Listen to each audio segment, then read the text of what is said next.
5장입니다.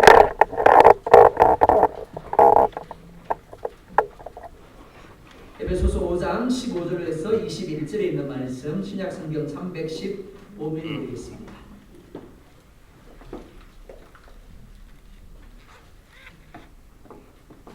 예, 15절 우리 남자분들이 보고요, 16절 여자분들이 보겠습니다. 시작.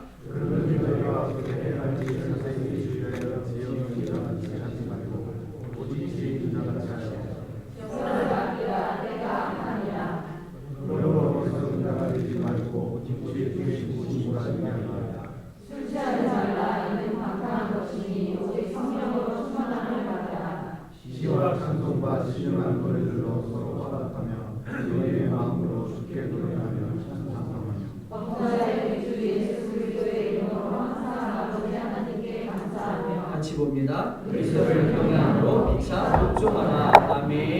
기도하겠습니다. 하나님, 하늘 문 열어주십시오. 갈멜산에서 엘리야가 하나님을 향하여 기도할 때 하나님께서 그 음성을 들으시고 3년 6개월 동안 닫혔던 하늘 문 열어주셔서 불을 내려주셨고, 또한 그 땅 가운데 은혜의 큰 배를 허락하신 것처럼 이 시간 우리가 하나님을 고대합니다. 하늘 문 열어주시고 하나님 불을 주시며 하늘의 큰 은혜의 비를 우리 가운데 허락하여 주시옵소서. 우리의 귀가 들을 수 있는 귀가 되게 도와주시고, 우리의 마음이 받는 마음이 되게 도와주시고, 깨닫는 마음이 되게 하셔서 이 말씀이 아버지 하나님 내 살이 되고 내 피가 되고 나의 삶의 영양분이 되어져서 더 하나님을 알고 하나님과의 관계를 누리며 하나님과 동행하며 더 하나님을 기쁘시게 하고 하나님의 영광을 드러내게 하여 주시옵소서. 예수님의 이름으로 기도드리옵나이다. 아멘. 제목같이 읽어보겠습니다. 시작. 하나님이 정말 그렇습니까? 하나님이 다스리는 우리 가정이라는 제목으로 하나님 말씀 증가하도록 하겠습니다. 예수님이 사역을 시작합니다. 그리고 이렇게 선포하십니다. 회개하라, 천국이 가까이 왔느니라. 여기서 말씀하는 천국은 장소적인 개념이 아니라 다스림의 개념입니다. 그러니까 이 말은 하나님의 다스림이 이루어지는 때가 가까이 왔다라는 말로 이해할 수가 있습니다. 즉 성령의 역사로 자신이 주인이 되어 살아온 삶을 틀렸다라고 인정하고 하나님을 자신의 삶의 주인으로 받아들여서 하나님의 다스림을 받게 되는 구원의 때가 이르렀음을 말씀하는 겁니다. 그러니까 믿는다라는 것은 나의 삶에 나의 나라를 포기하고 하나님의 나라, 하나님의 다스림을 받아들이는 것입니다. 그리고 이를 가장 먼저 나타내야 될 장소가 바로 가정입니다. 가정은 우리가 살아가면서 가장 많이 머무는 장소입니다. 그리고 가장 오랫동안 함께하는 장소이기도 합니다. 그렇기 때문에 그리스도인은 그 어떤 것보다도 가정에서 자신이 하나님의 다스림을 받아들였음을 나타내어야 합니다. 그리고 하나님이 자신의 주인이 되었음을 나타내어야 하는 겁니다. 여러분들에게 묻습니다. 여러분의 가족들은 여러분의 주인이 아니라 하나님이 여러분의 주인인 것을 보고 있습니까? 여러분 자신을 향하여 한번 대답해 보시기 바랍니다. 그리고 여러분이 그리스도인이 된 것 때문에 하나님을 향하여 여러분의 남편, 여러분의 아내, 여러분의 자녀가 감사하고 있고 행복해하고 있습니까? 갑자기 대답이 쑥 들어가요. 자, 옆에 혹시 부부로 앉아있으면 한번 보시겠습니까? 가족으로 앉아있으면 그리고 한번 웃어주세요. 이 웃음의 의미는 여러 가지 의미를 갖고 있습니다. 설마 당신이 그랬어? 라는 의미도 있고요. 진짜 맞아, 당신은 그런 사람이지 라는 의미도 담고 있습니다. 5월은 가정의 달입니다. 그래서 5월 한 달 동안은 성경적 가정의 원리가 무엇인가를 함께 한번 살펴보려고 합니다. 그 첫 번째, 하나님이 다스리는 우리의 가정을 한번 진단해 보겠습니다. 먼저 15절 보면 이렇게 말씀을 합니다. 같이 봅니다. 시작.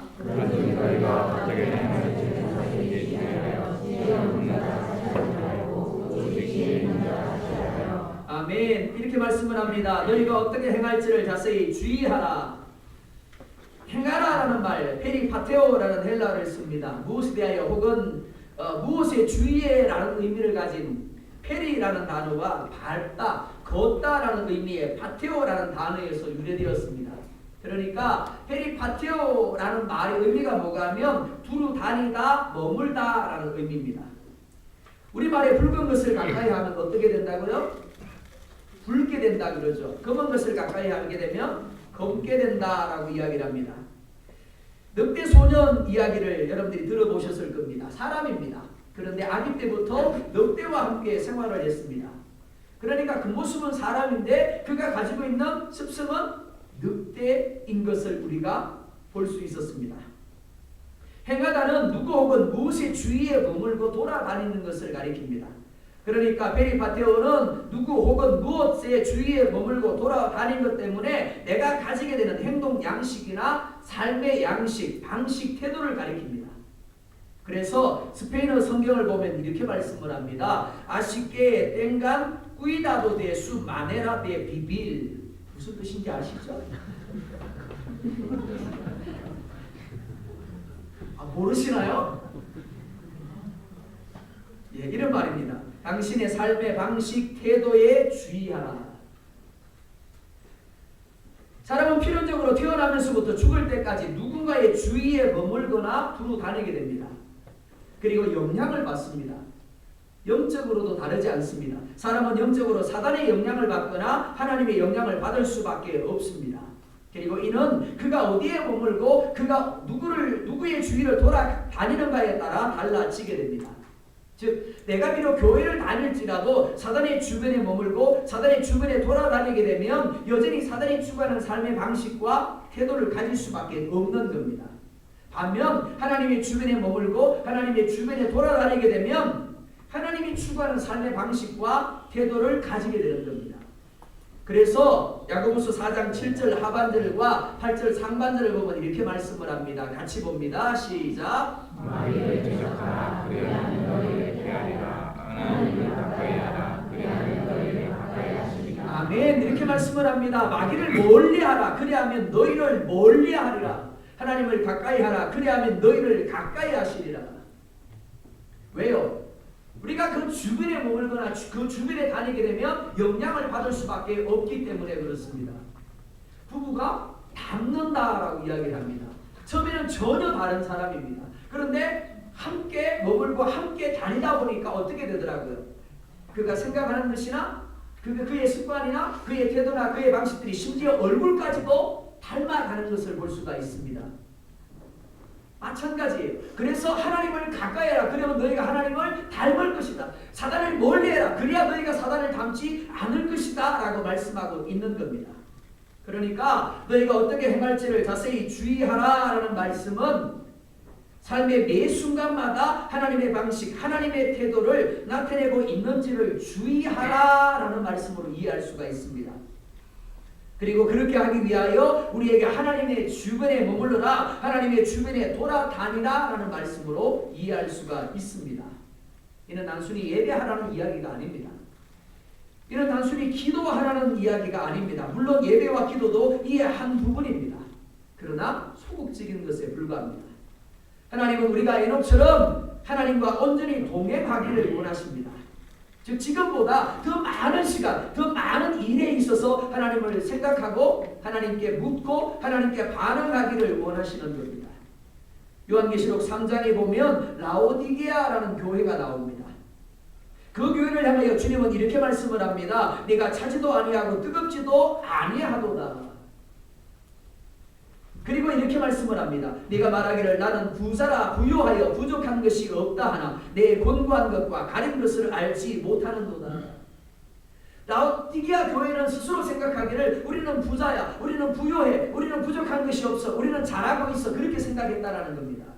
그런데 의사이신 주님의 진단은 전혀 달랐다라는 겁니다. 너희가 벌거벗었고 너희가 가난하고 너희가 곤고하다라고 말씀을 합니다. 그리고 이렇게 말씀을 합니다. 3장 20절 같이 보겠습니다. 시작. 우리가 문 밖에 서서 소리노니 누구든지 내 음성을 듣고 문을 열면 내가 그에게로 들어가 그와 더불어 먹고 그는 나와 더불어 먹으리라. 아멘. 라오디게아 교회의 문제를 무엇이라고 말씀을 하고 있습니까? 종교의 형식은 있으나 주님과의 교제가 없었다라고 말씀을 합니다.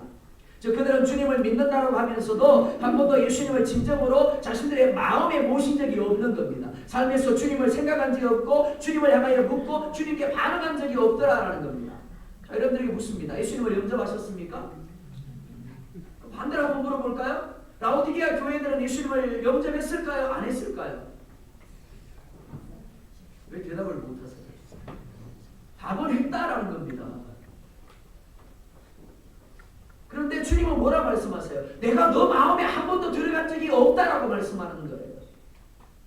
그래서 뭐라 말씀하시냐면 내가 지금 너의 마음에 들어가고 싶어서 너의 마음의 문을 두드리고 있어. 그러니까 마음의 문을 열고 나를 모셔드려 줄래? 그러면 내가 너와 더불어 먹을 거야. 너는 나와 더불어 먹을 거야. 그렇게 말씀하는 겁니다. 한마디로 그들은 자신들의 실상을 보지 못한 채 착각 속에 빠져서 괜찮다 잘하고 있다 주님과 상관없는 삶을 살아왔다는 겁니다. 주님과 상관없는 종교 생활을 하고 있었다는 겁니다. 그래서 주님이 내가 너희 마음에 들어가면 안 되겠느냐라고, 누구든지 내 음성을 듣고 문을 열면 내가 들어가 그와 더불어 먹을 것이다 라고 말씀하는 겁니다. 그리스도인된 여러분, 그리스도인은 되는 대로의 삶을 사는 존재가 아닙니다. 그리스도인은 익숙한 대로의 삶을 사는 존재도 아닙니다. 왜냐하면 우리 역시 과거에는 사단이라는 나무에 붙어 있었고 사단의 주변에 머물고 사단의 주변에 돌아다니는 존재였습니다. 그러다 보니까 그리스도인이 된 지금도 여전히 우리 안에는 과거의 생활 습관과 태도가 그대로 남아 있습니다. 자, 남편들 여러분들에게 물을게요. 여러분들 아내가 천사죠? 아멘. 네, 아내들에게 물을게요. 여러분들의 남편은 예수님 같아요. 아멘 좀 하세요. 시험 들겠네. 때로는 천사 같고요. 때로는 예수님 같습니다. 그런데 때로는 누구와 같아요? 사단 같아요. 네, 9가지를 잘해주다가도 9가지가 예수님 같고 9가지가 천사 같은데 어느 날 갑자기 사단이 되어서 그 한 가지 때문에 하나님 왜 하필 저 인간이에요? 그렇게 되어지는 겁니다.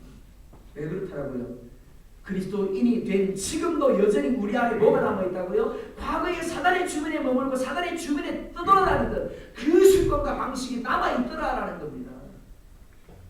그래서 많은 사람들이 그것이 옳은 줄 아는 거예요. 그것이 괜찮은 줄 아는 겁니다.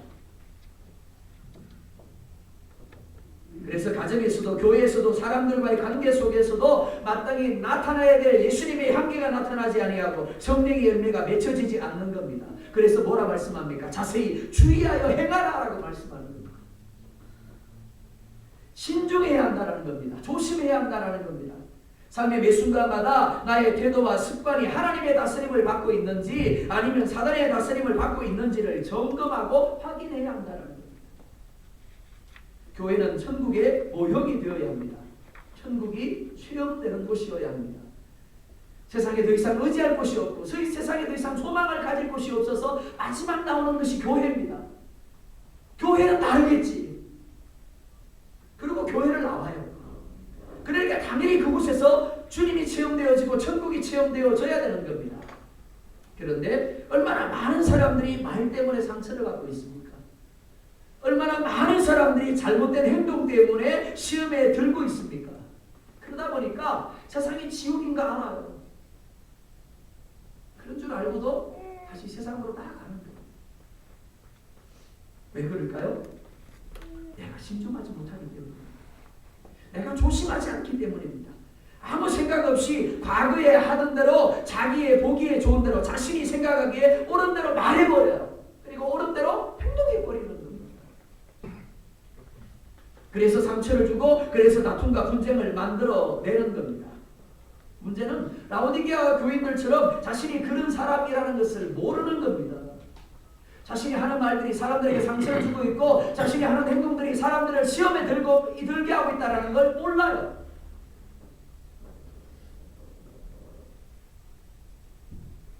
그래서 신방을 하다 보면 정말 목회자이지만 답답할 때가 얼마나 많은지 모릅니다. 제가 할 수 있는 게 없어요. 한결같이 하는 이야기들이 누구 때문에 안 가요? 교회 가면 하나님이 보이지 않고 그분만 보인대요. 그분이 또 그렇게 말할 거고 그분이 또 그렇게 행동할 거고 그럼 난 또 상처를 받아서 힘들어야 되고 그게 싫대요. 그래서 교회를 나오기 싫대요.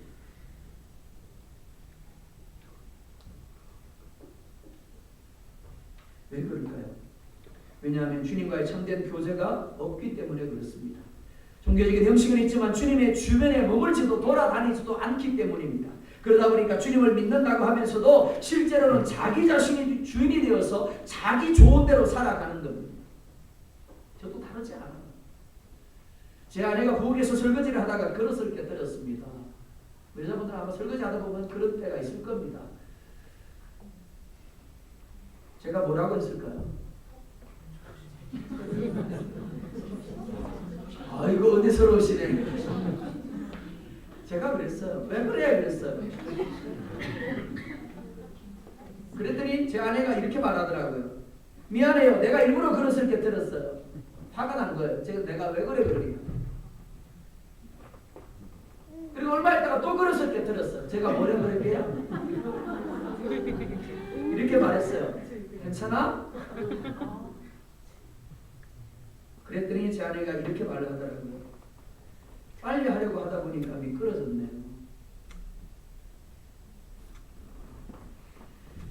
일부러 그릇을 깨뜨리는 사람이 누가 있을까요? 우리 집에는 그릇이 너무 많은 것 같아요.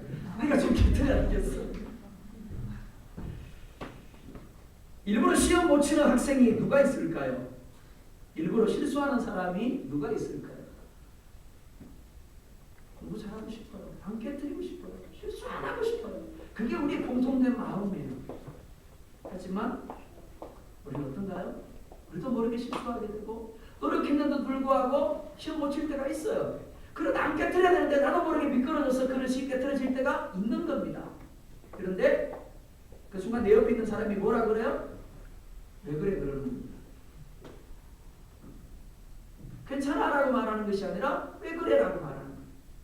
신중하지 못하고 익숙한 대로 과거 사단이 시키는 대로의 습관을 따라 책망과 비난의 말을 정죄의 말을 내뱉는 겁니다.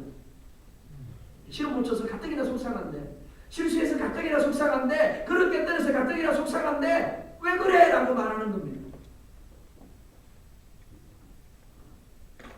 그러다 보니까 관계에 문제가 생기고 이루어져야 될 천국을 이루지 못하고 그 장소를 뭘로 만들어요? 하나님은 그 자리에 계신데 오히려 그곳이 천국이 아니라 뭐가 돼요? 지옥이 되어버리는 거예요. 나눔교회라는 이름은 가지고 있는데 나는 천국이 아니라 뭐가 돼요? 나는 지옥이 되는 겁니다. 그러다 보니까 주일 다가오는 게 두려워요. 또 가면 그 사람 만나야 될 텐데 또 가면 그 사람이 그런 말을 내뱉을 텐데 그 사람이 내게 또 그런 행동을 할 텐데 예배 시간에 머물고 있는데 하나님이 누려지는 게 아니에요. 사단이 누려지는 겁니다. 그러니까 지긋지긋한 거예요. 매주.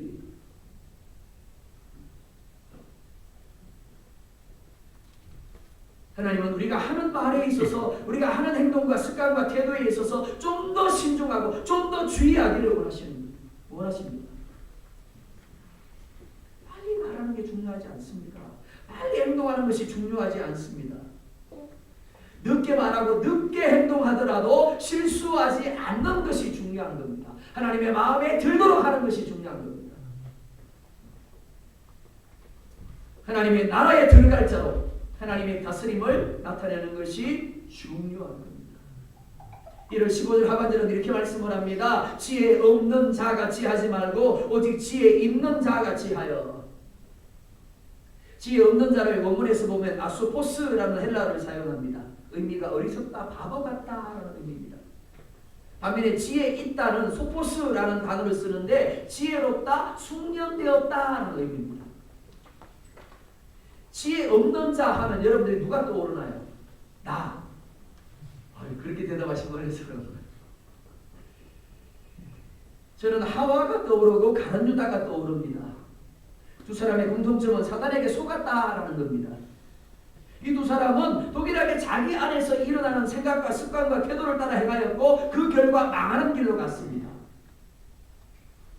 무슨 말인가 하면 자기 안에 일어나는 생각이 자기 안에 일어나는 열정이 내뱉고 싶어하는 그 말이 자신이 하고자 하는 그 행동이 사단의 유혹이라는 것을 사단의 시험이라는 것을 생각하지 못하였다는 겁니다.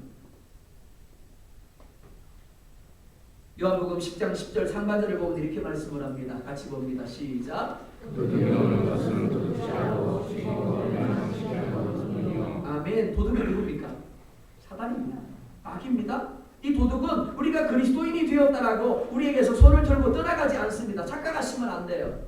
그리스도인이 된 이후에도 여전히 우리 주변에 머물고 있습니다. 우리 주변에 떠돌아다니고 있습니다. 왜요? 우리에게 영향력을 미치기 위해서요. 그리고 주님이 우리에게 주시고 우리에게 누리게 하시는 것들을 도둑질해 갑니다. 그래서 베드로전서 5장 8절은 이렇게 말씀을 합니다. 금신하라 깨어라 너희 대적 마귀가 우는 사자같이 두루다니며 삼킬 자를 찾나니. 내가 예배하는 이 자리에도 천국을 이루어야 할 가정에도 그리고 사업장에도 내가 머무는 장소마다 누가요? 사단이 쫓아다녀요. 그리고 나로 하여금 신중하지 못하게 하고 익숙한 대로 과거의 습관과 태도를 따라가도록 그래서 하나님이 주시는 것들을 누리지 못하고 멸망하도록 시험하는 거예요. 근데 문제가 뭐라고요? 그 시험을 우리가 착각한다라는 겁니다. 알아차리지 못한다라는 겁니다. 그래서 넘어집니다. 넘어질 때마다 사단은 쾌재를 부리고 우리를 향하여 이렇게 말합니다. 지혜 없는 자, 지혜 없는 자. 듣기 좋은 말이죠? 의미가 뭐라고요? 저 바보 같은 놈. 이렇게 되지 않기 위해서 우리는 지혜 있는 자가 되어야 합니다.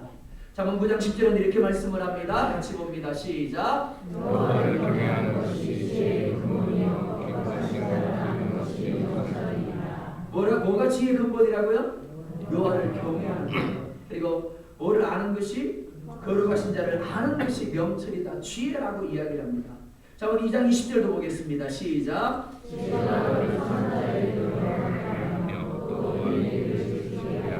아멘. 지혜가 라고 말씀을 합니다. 여기 지혜는 예수 그리스도를 가리킵니다. 지혜를 의미하는 소코스라는 단어가 지혜롭다, 숙련되었다라는 의미라고 했습니다. 자, 무엇에 대한 숙련됨일까요? 지혜 있는 자는 숙련된 자다, 즉 훈련된 자다 라고 했습니다. 뭐에 대한? 하나님에 대한 숙련이고 하나님의 말씀에 대한 숙련입니다. 여러분들 자신을 향해 솔직하게 한번 물어보시기 바랍니다. 지난 한 주간 하나님과 어떤 만남을 가졌고 지난 한 주간 하나님과 어떤 동행을 하셨습니까? 여러분들에게 묻습니다. 지난 주간 하나님이 여러분들에게 주신 은혜가 무엇입니까? 그 은혜를 간증해 주세요. 어떻게 하시겠습니까? 1번 간증할 게 전혀 없는데요. 2번 밤새도 되겠어요?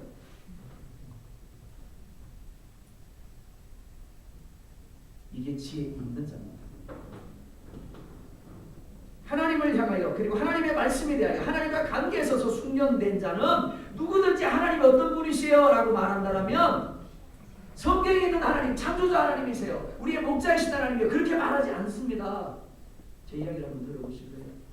제가 지난주에 이런 삶을 살았는데요. 하나님이 이렇게 우리 가정에, 우리 사업장에요. 우리 자녀들의 삶에 이렇게 역사하셨어요. 이렇게 은혜 주셨어요. 이게 숙련된 자. 그런데 대부분의 그리스도인들의 삶이 하나님은 어떤 분이에요? 죽은 분이에요. 잠자는 분이에요. 16절을 보면 세월을 아끼라 때가 악하니라 라고 말씀을 합니다. 이를 공동 번역 성경으로 보면 이렇게 말씀을 합니다. 이 시대는 악합니다. 그러니 여러분에게 주어진 기회를 잘 살리십시오. 그리고 17절을 보면 그러므로 어리석은 자가 되지 말고 오직 주의 뜻이 무엇인가 이해하라 라고 말씀을 합니다. 누구에게나 시간은 동일합니다. 그리고 누구에게나 동일한 자유가 주어져 있습니다. 우리는 우리 마음대로 이 세상을 살 수 있고 우리에게 주어진 시간들을 마음대로 사용할 수 있습니다. 그러나 기억하십시오. 그 시간들은 우리에게 하나님이 주시는 기회입니다. 어떤 기회예요? 하나님을 향하여 마음의 문을 열어드리고 하나님을 내 삶에 모셔드림으로 그 하나님과 함께 먹고 누릴 수 있는 기회인 겁니다. 사무엘상 18장 30절 하반절을 보면 이렇게 말씀을 합니다. 같이 보겠습니다. 시작. 다윗이 사울의 모든 신하보다 더 지혜롭게 행하매 그의 이름을 심히 귀하게 되니라. 다윗의 이름이 심히 귀하게 되었더라. 그 이유가 뭐라고요? 다윗이 어떤 사람이었기 때문에요? 지혜로운 사람이었대. 뭐 뜻밖이지 않습니까? 솔로몬이 지혜 왕인 것은 알고 있었는데 다윗이 지혜 왕이었던 건 처음 듣는 것 같아. 다윗이 전무후무한 축복의 주인공이 되고 하나님의 마음에 든 사람이 될 수 있었던 비결이 바로 여기에 있습니다. 그는 하나님과의 관계에 있어서 하나님의 말씀에 있어서 숙련된 사람이었습니다. 얼마든지 자기 마음대로 그런 익숙한 대로 살 수 있었습니다. 자신을 지겹도록 쫓아다니는 사울을 죽이고 도망자의 삶을 끝낼 수 있었습니다. 하지만 오늘 본문의 말씀처럼 다윗은 그 순간에 신중합니다. 그리고 하나님의 뜻이 무엇인가를 생각합니다. 그래서 그는 말합니다. 하나님의 기름 부음 받은 자를 내가 해할 수 없다는. 즉 자신이 원하는 대로가 아니라 하나님을 자신의 마음에 삶에 모셔드리고 그분이 원하는 대로 반응한 겁니다. 그랬더니 하나님이 어디로 가든지 그를 이기게 하시니라. 바꿔 말하면 오늘 왜 우리가 우리의 삶에 하나님을 누리지 못하느냐? 왜 그렇다라고요? 신중하지 않기 때문에 그렇습니다. 조심하지 않기 때문에. 하나님을 내 삶 가운데 모셔드리지 아니하고 그분에게 묻지 않고 그분이 내 삶의 권리를 내어드리지 않으니까 그분이 내 삶 가운데 일할 수가 없는 거예요. 기도하시죠. 하나님 내 삶에 축복해 주세요. 그러면 어떻게 하세요? 하나님이 축복할 수 있도록 하나님께 숙련된 자가 되고 계시나요? 하나님께 지혜 있는 자가 되고 계시나요? 다윗처럼 정말 하나님 어떻게 해요? 매 순간마다 하나님 앞에 하나님의 다스림을 받기 위해서 주인의 권리를 내어드리고 있나요? 하나님이 역사하지 못하는 이유가 바로 여기에 있습니다. 그리스도인은 세상을 따라가면 안 됩니다. 내가 지금까지 살아온 것이 세상입니다. 그리고 그 세상은 악합니다. 그러니까 따라가면 안 되는 겁니다. 내가 지금까지 당연하게 여겼던 생각들, 말들, 습관과 태도와 방식들 그걸 그냥 따라가시면 안 돼요. 그냥 그대로 하시면 안 됩니다.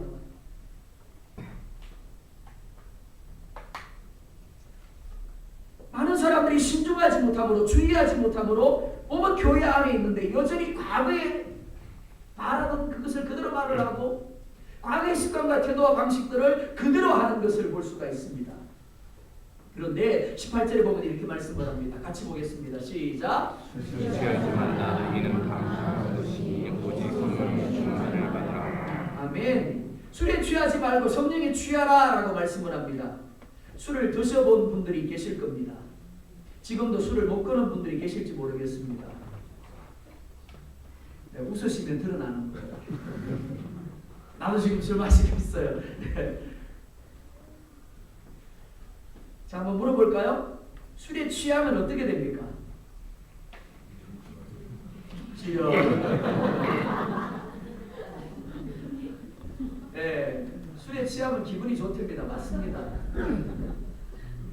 왜냐하면 술을 마시는 이유가 괴로운 것을 잊어버리기 위한 목적도 있죠. 근데 그 순간뿐입니다. 내가 술에 취하게 되면 내가 술을 잡는 것이 아니라 술이 나를 잡습니다. 술이 나를 사로잡게 되는 겁니다. 저도 한때 직장 생활을 하면서 퇴근하고 나면 동료들하고 포장마차 가고 술 마시러 가서 술 마시는 분들을 많이 봤습니다. 평소에는 괜찮은데 술만 들어가면 우는 분들이 있어요. 술만 들어가면 계속해서 쉼없이 말을 했던 말을 또 하고 했던 말도 하고 그런 분들이 있습니다. 왜 그렇다고요? 술이 그들을 사로잡기 때문에 그렇습니다. 그런데 오늘 본문이 뭐라고 이야기합니까? 술 취하지 말라라고 이야기하죠. 어떤 분은 그런 이야기를 하더라고요. 술 마시지 말라가 아니라 취하지 말라잖아. 그러니까 마시는 거는 괜찮잖아요. 예, 취하다라는 말의 속에는 의미에는 마시지 말라는 의미도 있습니다. 그리고 구약에 보면 나실인들, 구별된 자들, 오늘날로 말하면 그리스도인들입니다. 구약에는 특별한 사람들만 나실인이었지만 이 시대, 신약 시대는 우리 모두가 나실인이에요. 모두가 사명자입니다. 나실인들에게 뭘 금했다고요? 포도주와 독주를 마시지 말라고 그랬어요. 그러니까 술 마시면 안 되는 겁니다. 그리스도인들.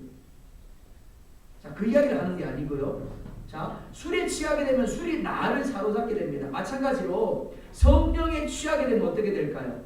성령이 나를 사로잡아서 내가 성령이 시키는 대로 하게 됩니다. 또 질문해 볼까요? 술이 나를 취하게 합니까? 아니면 내가 술 취하게 합니까? 술이 나를 취하게 하나요? 맞군요. 나는 마시기 싫은데 술이 막 억지로 막 들어와가지고 취해 그러는구나. 아니죠. 처음에는 다들 이렇게 이야기합니다. 야, 한 잔만 해. 그리고 한 잔 해요. 한 잔 마시고 나서 한 잔만 더 해. 그리고 3잔이 되고 4잔이 되고 그러다 보면 어떻게 돼요? 취하게 되죠. 내가 주어입니다. 술이 나를 삼키는 것이 아니라 내가 술을 삼키죠. 그러면서 술에 취해버리는 겁니다. 성령의 충만함도 마찬가지입니다. 성령에 취하는 것도 내가 주어입니다. 데살로니가전서 5장 19절을 보면 성령을 소멸하지 말며라고 말씀을 합니다. 누가요? 나 자신이 그렇게 한다라는 겁니다. 성령 충만함의 주어도 나고 성령을 소멸하게 하는 주어도 바로 나 자신입니다. 내가 의지적으로 술을 계속해서 마심으로 취하는 것처럼 성령의 취함도 내가 의지적으로 성령 하나님이 내 마음에, 내 말에, 내 습관과 태도에 역사하시도록 반응해야 하는 겁니다. 그게 숙련입니다. 즉 의지적으로 성령님이 내 삶에 언제나 역사하시도록 다스리도록 하는 것. 그래서 항상 성령의 주장하심을 누리는 게 뭐라고요? 성령 충만이에요. 성령 충만 오해하시면 안 됩니다. 성령 충만하면 막 능력이 나타나고 귀신이 떠나가고 막 방언을 하고 이런 걸 생각하시는데 그게 성령 충만 아니에요. 권능을 해가고 귀신을 쫓아내는 자도 어떻게 해요? 내가 너희를 도무지 알지 못하니 불법을 행하는 자들아 내게서 떠나가라 라고 말씀하신다고 그랬어요. 성령에 충만한 자는 결코 그럴 수가 없는 겁니다. 이게 지혜 있는 자의 모습이기도 합니다. 즉 그리스도인은 악에 대해서가 아니라 성령에 대하여 숙련된 자가 되어야 되는 겁니다. 요한복음 14장 26절을 보면 이렇게 말씀을 합니다. 같이 봅니다. 시작. 우리 사고 아버지 그리스도의 이름으로 보내실 성령 그가 너희의 모든 것을 가르치고 내가 너희에게 말한 모든 것을 생각하게 하리라. 아멘. 이 성령 하나님이 여러분들과 함께 하심을 믿으시기 바랍니다. 그 성령 하나님이 여러분에게 모든 것을 가르쳐 주기를 원하십니다. 그 성령 하나님이 여러분들에게 예수님이 말씀하신 모든 것을 생각나게 해주시기를 원하십니다. 문제는 가르침을 받고 생각나게 하심을 받고 누려야 되는데 훈련이 되어 있지 않다는 겁니다. 숙련이 되어 있지 않다는 거예요. 그러다 보니까 성령 하나님이 생각나게 해주시는데 성령 하나님이 가르쳐 주시는데 반응하지를 못해요. 예를 들면 이런 겁니다. 자, 우리 이주사님이 사업을 전환하려고 합니다. 그러니까 하나님을 향하여 하나님 소스 좀 주세요 하고 있어요. 소스 좀 주세요. 하나님이 줄까요? 안 줄까요? 줍니다. 마땅히 행할 바를 하나님이 가르쳐 주신다고 말씀하셨어요. 근데 문제가 뭐라고요? 내가 성령 하나님의 가르치심에 성령 하나님의 생각나게 하심에 숙련되어 있지 않으면 어떻다라고요? 아무리 성령 하나님이 야 오른쪽 해도 모르는 겁니다. 나 왼쪽만 보고 가요. 그렇게 되어지는 겁니다. 그러니까 어떻게 되어야 된다고요? 훈련이 되어져야 되는 겁니다. 시편 119편 105절을 보면 주의 말씀은 내 발의 등이요 내 길의 빛이니이다 라고 말씀을 합니다. 요즘은 전기가 들어오니까 얼마나 좋습니까? 밤에도 가로등이 환하게 켜져 있으니까 어둡지 않습니다. 근데 제가 살았던 시골은 그렇지 않았어요. 토요일마다 중고등부 시절에 모여서 성경 공부를 하고 늦게 7시 넘어가지고 가는데 아무것도 안 보여요. 특히 달이 없는 날은 더더욱 그런 겁니다. 그러니까 길 가면 도로가에 막 뱀이 나와요. 시골이 그래요 원래. 네, 뱀을 밟기도 하고 뱀을 잡아서 먹기도 하고 그렇습니다. 자, 그때 필요한 게 뭐라고요?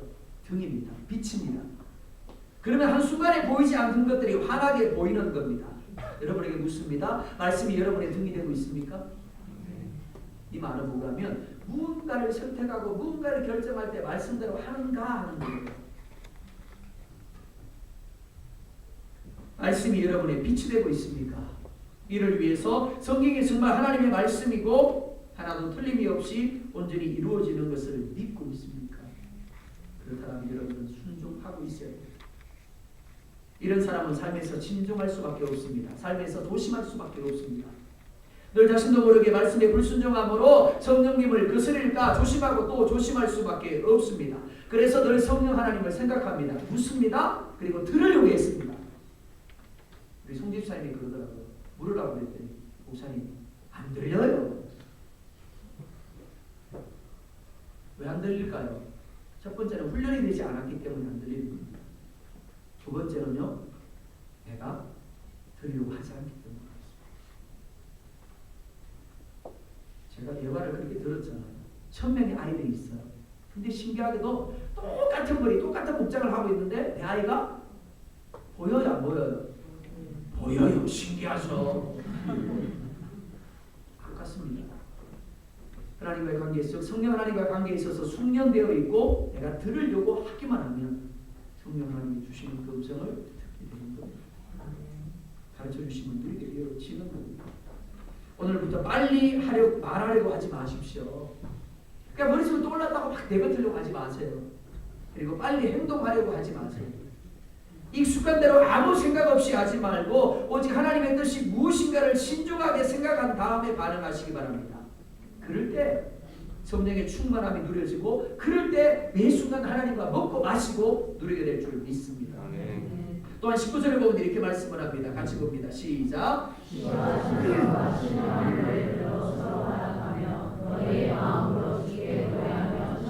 아멘. 시, 찬송, 신령한 노래 다른 이름으로 불리고 있지만 같은 말입니다. 찬송한다는 이야기입니다. 언제요? Every time, everything입니다. 찬송은 기쁨과 즐거움을 표현하는 도구입니다.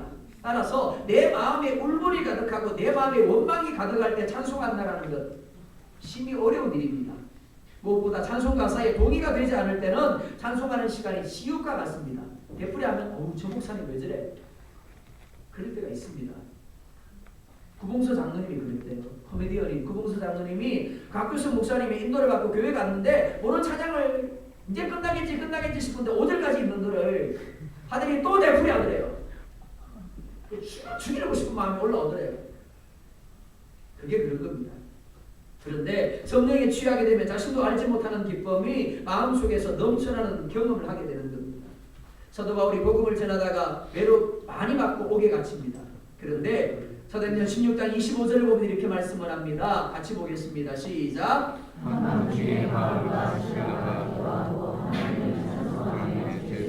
뭐 했다고요? 찬송했대요. 찬송할 수 없는 상황입니다. 억울하게 매를 많이 맞았고 옥에 갇혀 있는 상황입니다. 그런데 어떻게 찬송해요? 그런데 기도하고 성령의 충만함을 누리게 되니까 그가 찬송할 수 없는 상황에도 찬송하게 되었다라고 말합니다. 뿐만 아니죠. 20절 봅니다. 시작.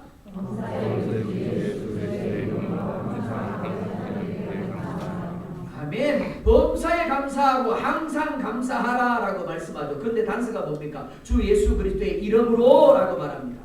예수님의 이름 때문에 범사에 항상 감사하라는 겁니다.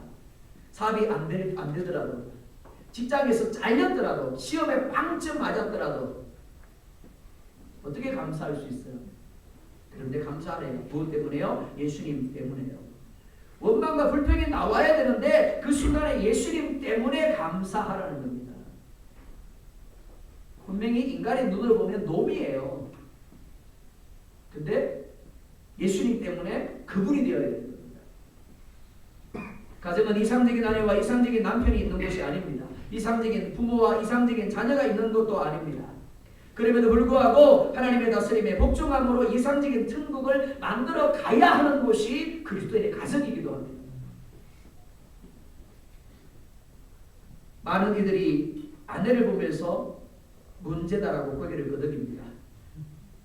많은 이들이 남편을 보면서 남편이 문제라고 고개를 끄덕입니다. 어떤 자녀들은 왜 나는 누구네 엄마와 같은 사람을 엄마로 주지 않았을까 불평하기도 합니다. 하지만 아내도 남편도 부모도 자녀도 하나님이 내게 꼭 필요하기 때문에 붙여둔 하나님의 도구입니다. 내가 보기에 없다든지 그들은 내게 하나님의 선한 도구입니다. 그로 하여금 내가 하나님의 사람으로 준비되어 가고 있는 줄 믿으시기 바랍니다. 그가 축복의 통로입니다. 내가 보기에는 놈이에요. 그런데 그분입니다. 인간의 눈으로 보면 놈인데 믿음의 눈으로 보면 예수님의 눈으로 보면 뭐라고요? 그분이에요. 그리스도인의 가정과 불신자의 가정은 다르지 않습니다. 동일하게 문제투성이에요.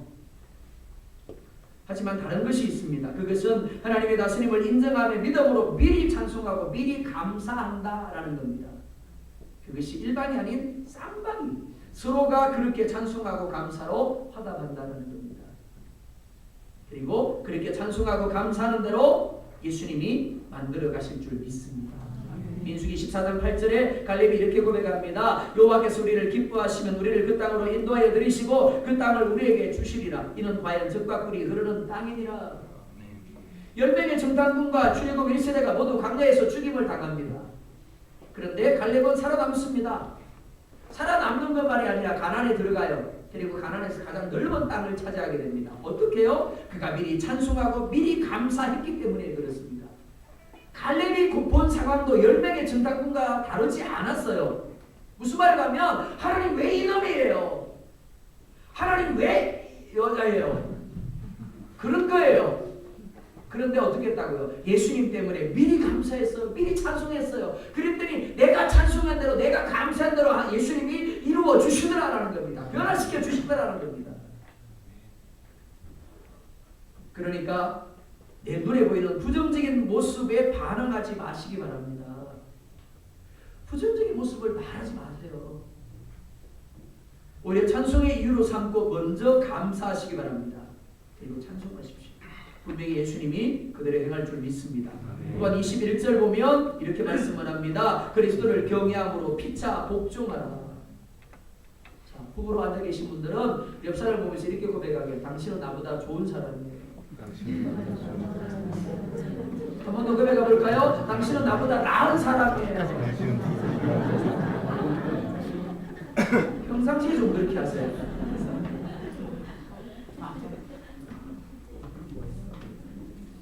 사람들은 대부분 상대방보다 자신이 옳다고 생각합니다. 그리고 낫다고 생각합니다. 만약 내가 당신보다 못하고 당신보다 틀렸다라고 생각한다면 그 남편 올려줄 거예요. 어떤 말을 하든. 그리고 아내 올려줄 겁니다. 근데 문제가 뭐라고요? 때로는 내 남편이라도 틀렸다고 생각될 때가 있는 거예요. 나보다 못하다고 생각될 때가 있는 겁니다. 그러다 보니까 존중하지 못하고 굴복하려고 하지 않습니다. 그러니까 어떻게 돼요? 싸우는 거예요. 그러다 보니까 언제까지 가요? 결혼할 때 이야기까지 또 그 서로 올라가요. 결혼할 때 뭐 장인어른이 안 웃었니 뭐 그런 이야기까지. 빌립보서 2장 5절과 6절에 보면 이렇게 말씀을 합니다. 같이 봅니다. 시작. 너희 안에 마음을 두라. 그리스도의 죄함이 그는 무관하게 보시자. 하나님과 그분의 주시할 것으로 너희 잘하시고 우리의 자리를 이루어 주의 은혜를 받사 하나님과 같이 되셨고. 아멘. 하나님이 다스리는 우리 가정 천국은 저절로 이루어지는 것이 아닙니다. 어떻게 해요? 내가 주인이 되려는 생각을 내려놓고 주님이 주인이 되시면 되는 겁니다. 남편에게 아내에게 복종하는 게 아닙니다. 주님에게 복종하는 겁니다. 자녀 여러분, 부모에게 복종하는 게 아니에요. 내 엄마가 내 마음에 안 들 수 있어요. 연주야? 어미경이 내 마음에 안 들 수 있어. 근데 어미경에게 복종하는 게 아니에요. 누구에게? 예수님에게 복종하는 거예요. 엄마가 무슨 말을 하든지 아빠가 무슨 말 하든지 복종해야 될 이유가 바로 여기에 있습니다. 우리는 엄마 아빠에게 복종하는 게 아니에요. 예수님에게 복종하는 겁니다. 아내는 여러분, 남편에게 복종하는 게 아닙니다. 못난 저 남편, 틀린 저 남편 아니에요. 예수님께 복종하는 겁니다. 남편된 여러분, 아내도 마찬가지입니다. 내가 보기에 틀릴 수 있어요. 내가 보기에 나보다 못할 수 있어요. 근데 누구에게요? 아내에게 복종하는 게 아닙니다. 예수님에게 복종하는 거예요. 예수님을 존중하는 거예요. 예수님이 하시겠다고 하셨으니까 예수님이 하실 것을 믿음으로 결정권을 내어 드리는 겁니다. 여러분이 오늘 이 세상을 떠난다고 할 때 여러분들이 천국에 들어갈 수 있는 이유가 무엇입니까? 믿음입니까? 그렇다면 그 믿음의 열매가 무엇입니까? 여러분들이 가장 가까이에서 여러분들이 가장 잘 알고 있는 여러분들의 증인입니다. 여러분의 아내가, 여러분의 남편이, 여러분의 자녀들이, 여러분들의 부모가